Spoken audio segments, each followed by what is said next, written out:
Bismillahirrahmanirrahim. Assalamualaikum warahmatullahi wabarakatuh. Alhamdulillah. Alhamdulillahillazi hadana bi'abdihil muhtari man da'ana ilaihil bi'aznih wa qad nadana labbaika ya man dallana wa hadana. Ashhadu an la ilaha illallah wa ashhadu anna Muhammadan abduhu wa rasuluh. Allahumma salli wa sallim asrafa salati wa taslim ala sayyidina wa nabiyina Muhammadin ar-ra'ufur rahim, amma ba'd. Yang sama-sama kami hormati, kami muliakan segenap para tokoh agama, tokoh masyarakat yang berkesempatan hadir di tempat ini, wabil khususan pimpinan Pondok Pesantren Majanubil Ilmi, begitu juga pembina-pembinanya, begitu juga para guru-gurunya yang mengajarkan ilmu di tempat ini, dan kita semua yang hadir. Mudah-mudahan Allah Subhanahu wa ta'ala panjangkan umur kita semua, murahkan rezeki kita, Allah angkat segala kesusahan kita, Allah lunaskan hutang-hutang kita, Allah bukakan pintu rezekinya yang luas dan halal serta barakah. Amin ya rabbal alamin. Puji syukur kita panjatkan kehadirat Allah Subhanahu wa ta'ala, karena pada siang hari ini Allah dudukkan kita mulai pagi. Tadinya kita duduk di majelis ini untuk bersolawat kepada baginda Rasulullah SAW. Solawat yang kita baca ini bukan semau-maunya kita untuk bersolawat. Solawat yang kita sampaikan kepada baginda Rasulullah SAW bukan hanya ingin kita untuk bersolawat kepada beliau. Ndik na milik ente doang, ndik na milih-milih ente bersolawat. Apa sabda Nabi, aulan nas fi yaumil qiyamah aksaruhum alaihi salah. Siapa yang akan dekat denganku kelak di hari kiamat, yakni mereka yang banyak solawatnya kepadaku, sabda Rasul. Jadi tidak mungkin orang yang tidak akan didekatkan dengan baginda Rasulullah SAW akan tiba-tiba lisannya banyak solawat kepada baginda Rasulullah. Tidak mungkin tiba-tiba kita ingin solawat saja kepada baginda Rasulullah SAW, kecuali Allah memilih kita sebagai orang yang akan didekatkan dengan baginda Rasulullah SAW. Lalu masalah senang dan tidak senangnya kita, masalah betah dan tidak betahnya kita didudukkan di majelis yang semacam ini, tidak lain itu keinginan daripada baginda Rasulullah SAW. Betapa banyak orang yang jauh tapi datang ke tempat ini. Betapa banyak masyarakat kita, saya tidak yakin suka maju ini semuanya sudah datang. Berapa banyak mereka yang ada di sekitar sini tidak datang ke tempat ini, karena sesungguhnya mereka yang datang adalah mereka yang diinginkan oleh Allah bersolawat kepada kekasihnya baginda Rasulullah SAW. Maka beruntung kita yang duduk di tempat ini. Agat sida pada datang lete, apalagi dari rumah sudah berniat hadir untuk menghadiri majelis-majelis yang dimana disebutkan nama kekasih kita baginda Rasulullah SAW. Sekali tertokol di majelis marak ni, ketika kita mulai duduk bersolawat kepada Rasulullah SAW, maka sungguhnya wangi, bahkan ada yang dalam riwayat menceritakan sungguh perkumpulan yang semacam ini sampai langitnya Allah Subhanahu wa ta'ala, maka di situ tembus cahaya dari muka bumi ini. Mulai kita sebut-sebut nama baginda Rasulullah SAW, mulai kita solawat kepada baginda Rasulullah SAW, maka sampai langit wanginya, maka sampai langit cahayanya. Sungguh satu-satu malaikat itu turun ke bumi satu-satunya tidak kembali. Semakin lama kita duduk di dalam satu majelis, maka semakin banyak malaikatnya Allah yang turun. Apa yang dilakukan malaikat? Tidak lain kecuali menistighfarkan semua kita yang hadir. Sedangkan di dalam surat Nuh, Allah telah mengingatkan kepada Nabi Nuh, wahai Nuh, mintalah ampun kepada Allah. Sesungguhnya ketika engkau meminta ampun, ketika engkau beristighfar, maka sesungguhnya Allah akan mengalirkan sungai di tengah-tengah kehidupan kalian. Lalu kemudian dari sungai tersebut tumbuh pohon. Setelah tumbuh pohon, buahnya bisa kalian nikmati. Lalu kemudian di antaranya anak-anak kalian akan menjadi berbakti. Lalu kemudian Allah akan menolong kalian di tengah-tengah kesusahan kalian dari arah yang tidak kalian sangka-sangka. Bayangkan lamun kita beristighfar masih mbeh agentah. Tapi ketika kita duduk di dalam satu majlis yang bersolawat kepada baginda Rasulullah SAW, maka malaikat turun untuk mintakan kita ampun kepada Allah Subhanahu Wa Taala. Bagaimana kualitas istighfarnya malaikatnya Allah? Mereka adalah makhluk yang tidak pernah berbuat dosa kepada Allah Subhanahu Wa Taala. Di dalam kitab kutipan Al-Habib Abdullah bin Al-Haddad, di dalam kitab Nasa'ud Diniyah, di situ dijelaskan tentang fadilah beristighfar kepada Allah Subhanahu Wa Taala. Di dalam riwayat yang lain, siapa yang diantaranya mereka duduk di dalam satu majelis yang menyebut nama baginda Rasulullah Sallallahu Alaihi Wasallam, maka seluruh makhluk, bukan hanya yang di lautan saja, seluruh makhluk yang di muka bumi. Bayangkan kalau ikan saja lamun empat doang, arak empat laut, arak empat darat. Lalu kemudian ikan ini bisakah kita hitung jumlahnya? Belum lagi kita menjumpai di antaranya beberapa jenis binatang-binatang. Itu baru binatang saja. Tapi kalau kita mau hitung jumlah mereka, mereka tidak akan bisa kita hitung jumlahnya. Kita lihat di lautan, kalau kata Imam Ghazali di dalam kitab Ihya Ulumuddin, siapa yang duduk di dalam satu tempat membicarakan kebaikan, maka sesungguhnya seluruh isi lautan mengistighfarkan daripada dosa-dosa mereka.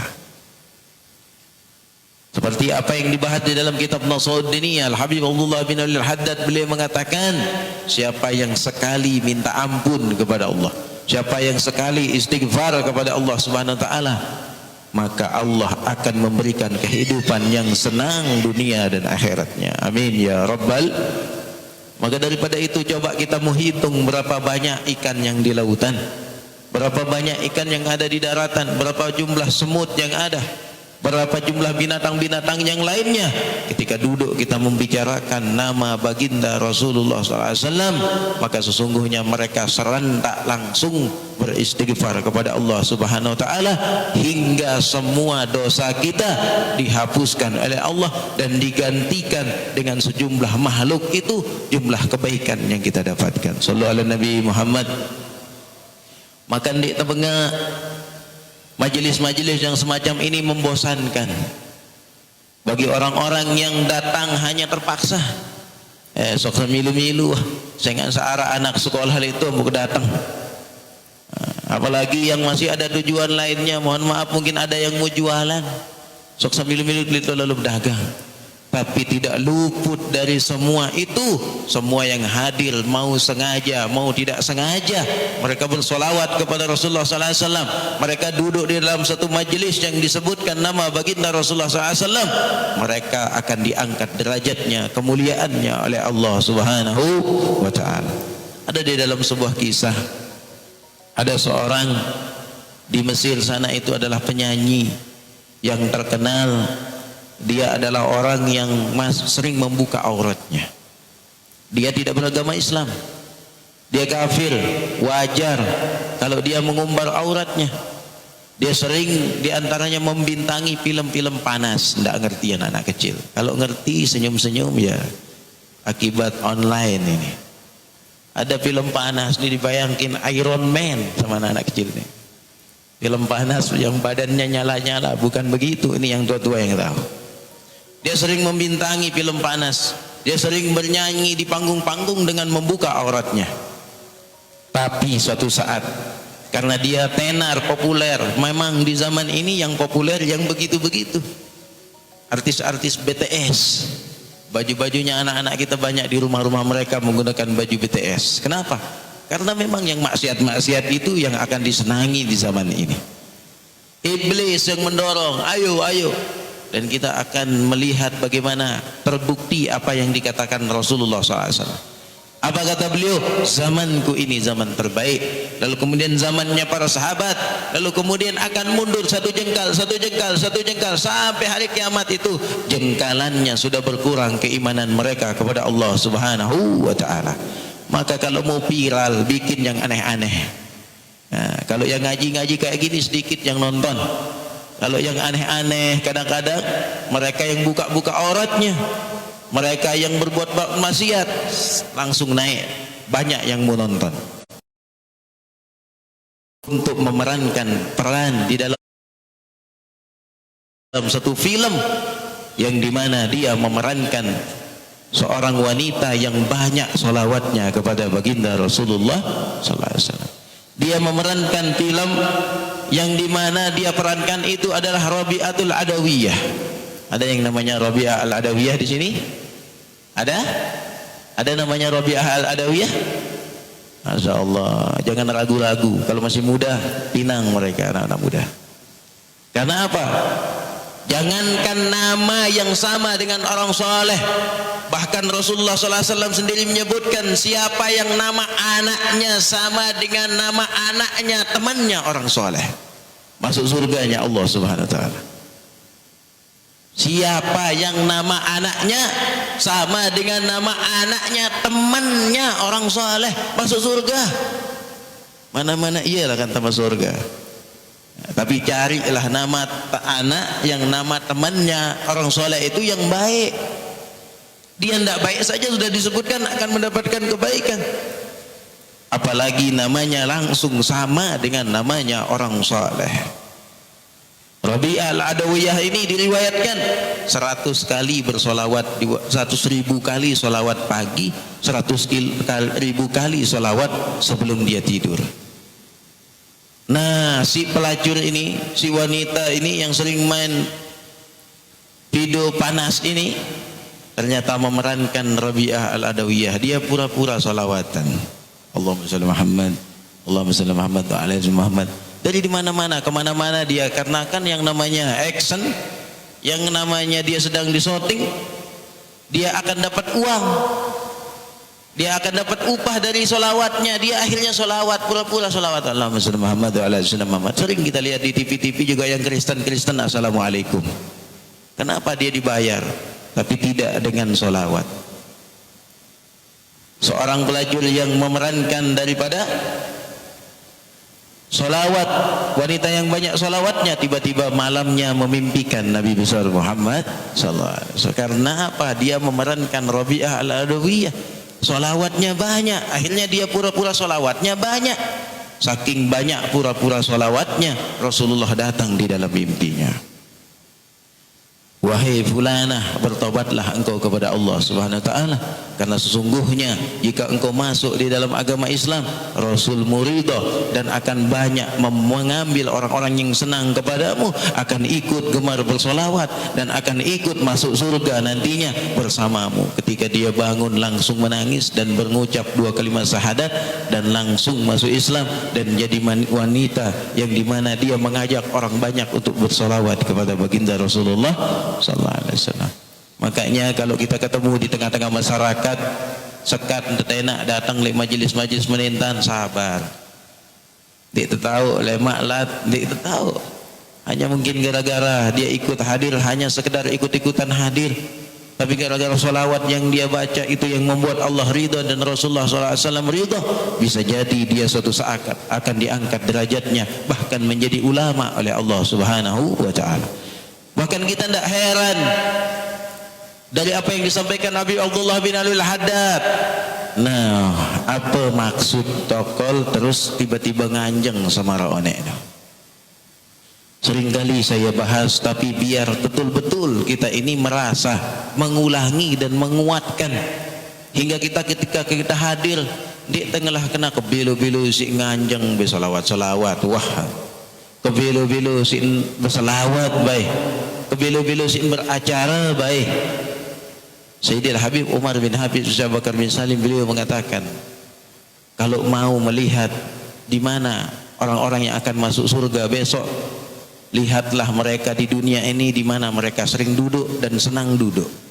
Kalau mereka senang duduk di majelis-majelis ilmu, majelis-majelis berzikir, majelis-majelis sholawat, maka sesungguhnya perhatikan saja mereka.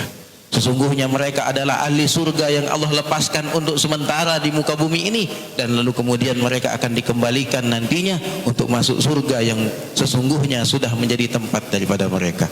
Mudah-mudahan kita semua yang hadir ini adalah orang-orang yang menjadi ahli surga, yang di dunia ini disenangkan duduk di taman surga yang semacam ini, hingga nantinya kita masuk surga bersama seperti ini, bersama baginda Rasulullah sallallahu alaihi wasallam. Maka daripada itu, subhanallah, beruntung kita duduk di tempat ini. Makanya jangan heran jika mungkin kehidupan demi kehidupan kita akan dibukakan pintu rezekinya oleh Allah Subhanahu wa taala. Dari sebab seringnya kita duduk di majelis yang semacam ini, subhanallah, insyaallah Allah akan berikan kita kehidupan yang mulia. Wabil khususan di bulan ini, bulan haji, seringkali saya menyelipkan daripada doa-doa untuk berangkat haji sama umrah ini. Kira-kira di jemaah kita ini ada tidak yang tidak ingin haji sama umrah? Arak dan dek milih lalu haji, arak dan dek milih dek lalu umrah. Ya Allah, preman, ada preman, kisah preman. Ada preman yang pura-pura masuk Islam. Tadi wanita yang pura-pura masuk Islam. Ini ada preman pura-pura masuk Islam. Dia penasaran apa sih yang dilakukan orang-orang kalau pergi haji. Sampai di Mekah biasa-biasa saja dia. Sampai di Mekah jamak-jamak dia narak apa-apa menu-menu.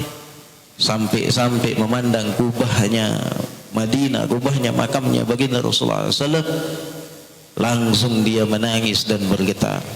Ternyata ini yang mereka cari ke tempat ini.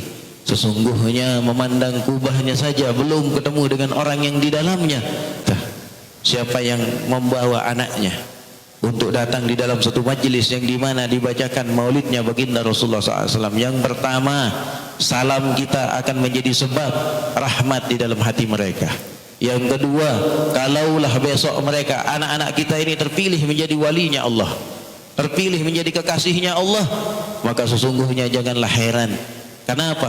Karena datangnya kita di dalam satu majlis pengajian yang dimana dibacakan sirahnya kekasih baginda Rasulullah SAW di saat kita berdiri, saat tengah jengonek nuh, saat pada turas honek nuh, sesungguhnya Rasulullah hadir di tengah-tengah kita.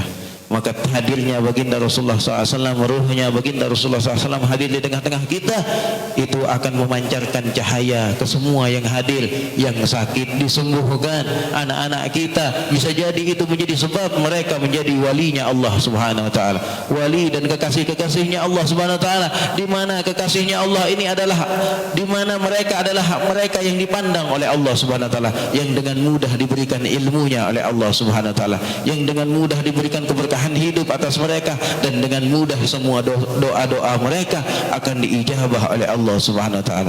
Mudah-mudahan dengan berkat kita berkumpul di dalam satu majelis maulid ini, mudah-mudahan semua yang menuntut ilmu di tempat ini menjadi anak-anak yang menjadi penerang umat di zamannya, ataupun semua keluarga kita, anak-anak kita di rumah, mudah-mudahan Allah jadikan mereka menjadi anak-anak yang dimana mereka menjadi kekasihnya Allah Subhanahu wa taala. Guru-guru yang mengajar di tempat ini, mudah-mudahan Allah segerakan bisa umrah, bisa berhaji, dan semua daripada pimpinan pondok pesantren dan yang mengajarkan ilmunya, semua pengurus-pengurusnya, dan kita semua dan jamaah-jamaahnya, mudah-mudahan Allah segerakan bisa ziarah di tanah suci Mekah, berziarah di makam baginda Rasulullah SAW dalam keadaan haji maupun umrah. Amin ya rabbal alamin. Wal-afu minkum, mungkin ini yang bisa kami sampaikan. Mohon maaf atas segala kekurangan. Terima kasih atas segala perhatiannya. Usikum wa nafsi bitaqullah. Sekian dan terima kasih. Assalamualaikum warahmatullahi wabarakatuh.